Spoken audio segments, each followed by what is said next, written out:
আসসালামু আলাইকুম, কেমন আছেন সবাই? আশা করি সবাই ভালো আছেন, সুস্থ আছেন। তো শুভ সকাল। তো সকাল সকাল যাচ্ছি মরিয়মের স্কুলে মরিয়মকে নিয়ে। তো কিছু কথা আমি শেয়ার করব, সেটা হলো কিছু কমেন্ট বা কিছু ব্যক্তিগত বিষয় বা কিছু ব্যক্তিগত আমার পারিবারিক কথা। যদি ওটা ঠিক না, তারপরে বলতে হচ্ছে কিছু মেয়ে এবং ছেলের জন্য তারা এমন এমন কমেন্ট করে যে বাধ্য করতেছে এই কথাগুলো বলতে। হ্যাঁ, তো আসলেই না, আমরা তো আর সেভাবে স্বামীর আন্ডারে বা বাবার আর্থিক অবস্থা আছে সেরকম তো আমরা বাবা স্বামীর আন্ডারে তো খাই না, আমরা নিজে রোজগার করে খাই। ঠিক আছে, আর আমাদের মুখ দিয়ে এইসব কথা বেরো হবে না কখনো, কারণ কষ্ট কি সেটা আমরা জানি। হয়তো বা ছোটো একটা ফ্যামিলিতে জন্মগ্রহণ করছি, গরিব একটা ফ্যামিলিতে জন্মগ্রহণ করছি, সেটা আমরা বুঝতেছি যে কষ্ট কীরকম, কষ্ট কত প্রকার এবং কি কি। তো যারা হয়তো বা স্বামীর অনেক কিছু আছে, আর্থিক অবস্থা আছে বা বাবার বাড়িতে আছে, তারা এই ধরনের কথা বলে, এটাই স্বাভাবিক। এখানে আর একটা কথা হলো যে আমি যত কষ্ট করতেছি, যে সকাল থেকে সন্ধ্যা পর্যন্ত বা রাত পর্যন্ত, এটা আমার জন্য হয়তো বা অনেক কষ্ট, বা আমি যতটুকু নেওয়ার তার থেকে বেশি কষ্ট করতেছি। তো এটা কেউ বুঝবে কেউ বুঝবে না। যেমন বলি, একটা মানুষ, একটা মেয়ে যখন বাবার বাড়িতে থাকে তখন তার কতটুকু কষ্ট হয় সে জানে। আমার থাকার ঘর নেই, আমার থাকার জায়গা নেই, আমি যা করতেছি বাবা মা সন্তানকে নিয়ে খেয়ে শেষ করতেছি। আমার থাকার ঘর নেই বলতে, আমি এখন কিছু ভাইয়া আপুদের প্রশ্ন, আপু আপনি কোথায় থাকেন? আমি থাকি আমার বাবার বাড়িতে। আমার ভাই যদি এখন বলে যে তুই বাড়ির থেকে চলে যা, আমাকে বাড়ির থেকে চলে যেতে হবে মেয়েটাকে নিয়ে। তো আমি কোথায় থাকবো? আমার কোনো ক্যাশ নেই, কোনো কিছু নেই, যা করতেছি তা খাইতেই শেষ হয়ে যাচ্ছে। টুকিটাকি ঋণপাতি, সব ওষুধপাতি, হ্যান ত্যান, এটা সেটা, একটা সংসার সেরকম তো আর ইনকাম হয় না যে মাসে 1-1.5 লাখ 2 লাখ টাকা এরকম ইনকাম হয়, তা তো না। যেটা হয় সেটা হলো সংসার চলে, মোটামুটি চলে। তো আমি এমনভাবে একটা কষ্ট পাইছি, একটা কষ্টশীল মেয়ে। সেটা হলো যে এই বয়সে, আজকে হলো আমার বয়স কিন্তু তেমন না, 24 বছর চলতেছে। তো এই বয়সে আমি কি করতেছি, কষ্ট করতেছি। আমি নিজে কিছু করার চেষ্টা করতেছি, সন্তানকে হলো ভালো রাখার চেষ্টা করতেছি, মানুষ করার চেষ্টা করতেছি, বাবা মাকে ভালো রাখার চেষ্টা করতেছি। এটা নিয়ে টোল করার কি আছে ভাই? টোল করার তো কোনো কিছু নেই, তাই না? টোল করার কি আছে? আমার জায়গায় আপনারা এসে দেখেন যে কেমনটা লাগে আর কেমনটা কষ্ট কত প্রকার কি কি সব বুঝতে পারবেন। ঠিক আছে,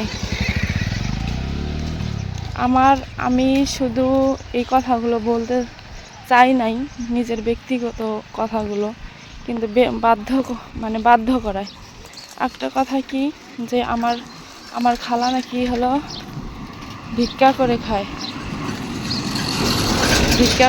ঠিক আছে, আমার খালা যে এই বয়সে কাজ করে খাচ্ছে, আর সেটাই তো অনেক বিশাল ব্যাপার। আমি কারো বাবা মাকে নিয়ে কোনো কথা বলতে চাই না, কারণ সন্তানরা দোষ করে, এটা বাবা মাকে নিয়ে কথা বললে এটা ঠিক হবে না। কারণ সেরকম ফ্যামিলির মেয়ে বা সন্তান আমি না। আমরা গরিব হতে পারি, কিন্তু মানুষকে সম্মান দেওয়া শিখছি, মানুষকে খারাপ কোনো ভাষা গালি দেওয়া আমরা শিখিনি। ঠিক আছে, তো আপনাদের পরিচয় আপনারা নিজেরাই এসে দেন, যে আসলে কথা শুনে বোঝা যায় যে কে কোন ফ্যামিলির। আমরা সোশ্যাল মিডিয়ায় কাজ করি, আমাদের যোগ্যতা আছে বিধায় আমরা কাজ করি, না থাকলে কাজ করতাম। একবারে যে বলতেছি যে যোগ্যতা একদম খুবই, তা না, কিছুটা হলেও আছে। ঠিক আছে, তো আমার কষ্ট আমি বুঝতেছি, আমার আমি বুঝতেছি, আমাকে কেউ সাহায্য করার মতো কেউ নেই, সহযোগিতা করার মতো কেউ নেই। তো আমারটা আমি কষ্ট করেই খাচ্ছি, চলতেছি। এটা হয়তো বা অনেকেই বুঝবে, অনেকেই বুঝবে না। বাবার বাড়িতে থাকা যে কত কষ্ট সেটা একমাত্র মেয়েরাই বুঝবে। কিছু ছেলেরাও বুঝবে এই বিষয়টা, যে আসলে কতটা কষ্ট। একটা একটা 19 থেকে 20 হলে তারা কথা বললে কতটা যে খারাপ লাগে সেটা আমরা জানি। মন চাইলেও কোনো কিছু আমি বলি আর কথাগুলো শেয়ার করি, সেটা আমার যখন মানে মন যদি চায় যে আমি এই জিনিসটা খাবো, সেটা যদি 20-30 টাকা হয় আমি কিনে খাই, কিন্তু সেটার দাম যদি 50 টাকার উপরে ওঠে, সেটা আমি কিনে খাই না। শুধু ভাবি যে এই 50 টাকা হলে তো আমার মেয়ের একদিন যাবে, হয়তো বা আমি কিছুটা হলেও রেহাই পাবো, ঠিক আছে। আর আমার আমার চেহারা নিয়েও এখানে কথা হয়েছে, আমার ঠোঁট কালো, আমি সিগারেট খাই কিনা। তো আল্লাহ আমাকে যেরকম বানাইছে, আমি এটাই লাখো শুক্রিয়া। আমি এতটাও হলো সুন্দরী হতে চাই না, মানে হতে চাই না, কারণ আমার জীবনের আর সুন্দর হয়ে লাভও নেই, ঠিক আছে। আমার মেয়ে আছে, মেয়েকে নিয়ে থাকতে চাই, মেয়েকে নিয়ে বাঁচতে চাই, এটাই হলো কথা। আর পরবর্তী জীবনটা কি হবে সেটা পরে দেখা যাবে। এখন আপাতত আমার লাইফে শুধু আমার মেয়ে, বাবা মা, এতটুকুই, ঠিক আছে। তো আপনারাই এখন বলেন যে এই ধরনের কথাবার্তা বলে আমরা যেটা দেখানোর চেষ্টা করি আপনারা তো সেটাই দেখেন, এর কিছু বলার নাই আমার। কি বলবো, কাকে কি বলবো। তো দয়া করে আপনারা বাজে কমেন্ট করবেন না। আমার ভিডিও যদি ভালো না লাগে এড়িয়ে যাবেন, কারণ আমরা খারাপ কোনো ভিডিও বানাই না। কিছুটা হলেও আমাদের ভিডিওর থেকে শেখার আছে। তো একটা মেয়ের জীবনে এই যে সকাল থেকে রাত পর্যন্ত কষ্ট করা, সেটা হলো ভালোভাবে সৎভাবে তাও কষ্ট করা, এটা। আর আপনারা বাজে কমেন্ট করলে কি আমরা সোশ্যাল মিডিয়া থেকে চলে যাব, কাজ করব না? আমরা তাদের জন্যই ভিডিও বানাই, যারা আমাদের সুন্দর সুন্দর কমেন্ট করে, যারা আমাদের উৎসাহ দেয়, তাদের জন্য ভিডিও বানাই। বাজে যারা কথা বলে তাদের জন্য আমরা ভিডিও বানাই না, ঠিক আছে। তো আমি ক্ষমা চেয়ে নিচ্ছি। সেটা হলো যে যারা আমাকে এত সাপোর্ট করতেছেন, হয়তোবা তাদেরকে নিয়ে আমি কোনো কথাই বলি না বা বলবো না কখনো। তাদের জন্য আমার সবসময় দোয়া এবং ভালোবাসা। তাদের জন্যই আমি এতটুকু করতে পারতেছি, ফ্যামিলির জন্য, সন্তানের জন্য, এবং কি আমার নিজের জন্য। তো কি বলবো, মানুষের ভালো দেখতে পারে না, এটাই হলো বাস্তবতা, এটাই হলো কথা। আমি দৌড়াচ্ছি, কষ্ট করতেছি, সেটা হয়তো বা আমার কাছে ভালো লাগতেছে, কাছে, আপনাদের কাছে ভালো নাও লাগতে পারে। আমার আরেকটা কথা বলি, আমার ফ্যামিলি নিয়ে কেউ কখনো বাজে কথা বলবেন না। আমার ফ্যামিলি সেরকম কারো কাছে কোনো কিছু নেই না, খাই না, করি না। হ্যাঁ, আমাকে সাপোর্ট করতেছেন, এটা অনেক, কিন্তু আমার ফ্যামিলি নিয়ে বাজে কোনো কথা বলবেন না। তো কথা বলতে বলতে চলে আসছি বাজারে, দেখি অটো পাই কিনা। অনেক দূর, 20 টাকার ভাড়া, হেঁটে হেঁটে আসলাম।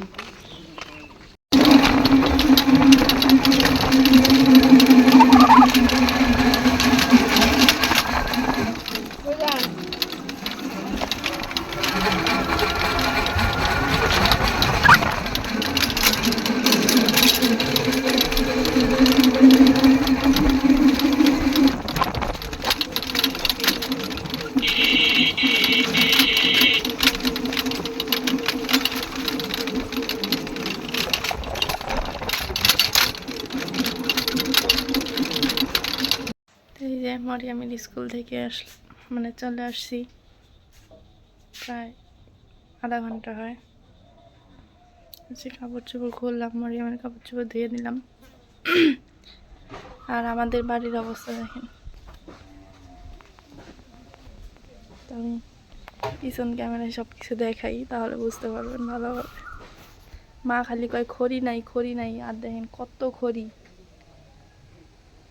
এত পরিমাণ রোদ, আল্লাহ। আমি যে বেঁচে আছি, আমি যে ভালো আছি, সুস্থ আছি, শুধু আমার মেয়েটার কারণে। আমার মেয়েটাকে ছাড়া আমি মানে ভালো লাগে না, কোথাও ভালো লাগে না। তো যাই হোক, এই যাই হোক ভাষাটা আমি বলি, এটা নিয়েও অনেক কথা, যে কথায় কথায় এই কথাটা বলে। আসলে যার যেরকম অভ্যাস, কথায় কথায় কোনো না কোনো মানুষের এই একটা অভ্যাস থাকে যে কথায় কথায় একটা ভাষা ব্যবহার করে। ঠিক আছে, এই কথাটাও মানে অভ্যাস হয়ে গেছে, এই জন্য কথায় কথায় এই কথাটা বলি। তো এটাও সমস্যা। তো সবাই দোয়া করবেন যে আল্লাহ যেন আমাকে আমার নিজে কিছু যেন আমি করতে পারি, আমি নিজের বাড়িটাতে যেন আমি থাকতে পারি, এতটুকুই। এই যে আমি বলি, না বললে হয়তো বুঝতে পারি, আমি যে ফোনটা দিয়ে ভিডিও করি, এই ফোনটার মানে সাদা ভিডিও সাদা হয়, মানে অরিজিনালি যেটা সেটা আসে না। মানে একটা কম দামি একটা ফোন দিয়ে আমি ভিডিও করি, এডিট করি, হলো আপলোড দেই, এটা অনেক কষ্ট। আর আপনারা হয়তো বা অনেকেই না, এটা কমেন্ট করেও ফেলছে অলরেডি যে আমার বাবা মাকে আমি ভালো মন্দ খাওয়াচ্ছি। আমার বাবা মা সবাই, এই বাড়ির বাবা মা, আমার মেয়ে ছোটো মানুষ, বাবা মা অসুস্থ, খালা বয়স হয়ে গেছে, একটু একটু যদি ভালো মন্দ না খাওয়াই তো তারা বাঁচবে কীভাবে? এক এক সময় আমরা না খেয়ে থাকছি, এটা অনেকেই বুঝবে, অনেকেই বুঝবে না। কারো কষ্ট কেউ মানে এটা বুঝে না। যদি আমার কষ্টটা আপনাদেরকে দেওয়া যাইতো, আমার সাথে কি হয় বা হচ্ছে বা কতটুকু কষ্ট হচ্ছে, তাহলে বুঝতে পারতেন যে না আসলেই কষ্ট। কিন্তু সেটা তো আল্লাহ তো দেওয়ার এই অনুমতি দেয় নাই, বা দিতেও পারবো না। তো আমি সবার কাছে দোয়া চাই, সবাই একটু দোয়া করবেন যাতে আল্লাহ সব কিছু ঠিকঠাক করে দেয়। আর এই কথাগুলো যে বলি, এই কথাগুলো বললেও বিপদ, মানে আমরা নাকি ঘ্যানের করি, হ্যান ত্যান, মানে যে পাশে যাব, মানে গরুর সামন পাশে গেলেও গুঁতা মারে, পিছন পাশে গেলেও হলো চাইটায়। এটা আবার খারাপভাবে কেউ নিয়েন না, বাজেভাবে কেউ নিয়েন না। যারা এই বাজে কথাগুলো বলে তাদের উদ্দেশ্যেই করে বললাম কথাগুলো। আর কি বলবো, এই যে খড়ির গোডাউন দেখছেন, খালি গায়ে খড়ি নাই মা, তুমি খালি কাউ খড়ি নাই। ওই যে পাঁচ মোড়ে আছে, রাস্তার উপরে আছে।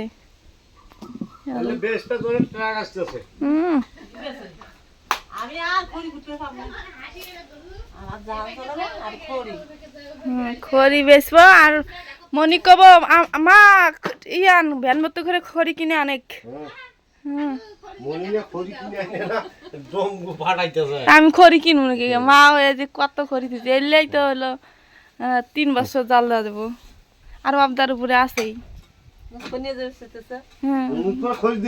ভাইজানের মেলা খড়ি আছে, ভাইজান একদম অনেক আঙ্গর মেলা। ভাইজানের খড়ি আছে, মেলা খড়ি আছে। এই যে খড়ি, এইগুলো হলো খড়ি, মার খড়ি। রাস্তার উপরে তো আরো প্রায় 1 মাস হবো, ডিগির পারে আছে। আর তুমি খালি কাউ খড়ি আমাকে আন দিবে দেনা, খড়ি জাল দে না, পাতা দিয়ে আন দো, নিজেও যা পাতা তাই জান।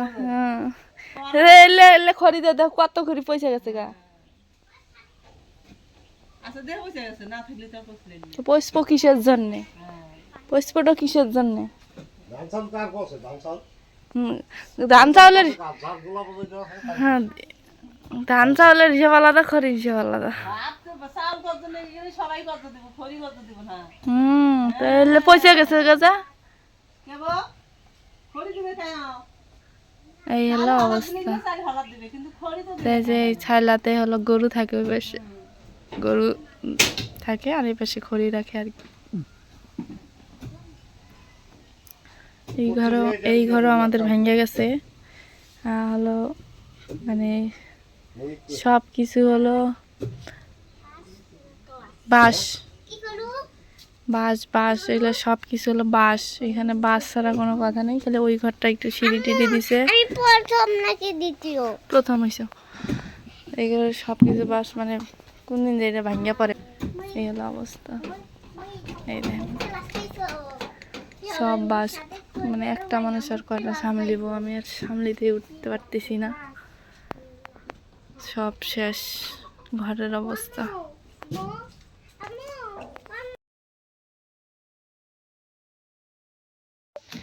আর এই দেখেন রোদের অবস্থা। আমার পিঁয়াজ উঠাইছি কালকে, গতকাল সন্ধ্যার সময় উঠানো হয়েছে।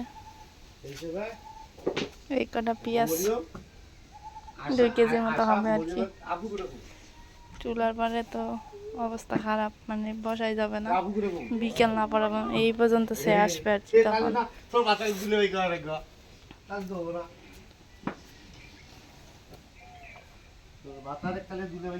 তো সবাই ভালো থাকবেন, সুস্থ থাকবেন, আজকে পর্যন্তই। আল্লাহ হাফেজ।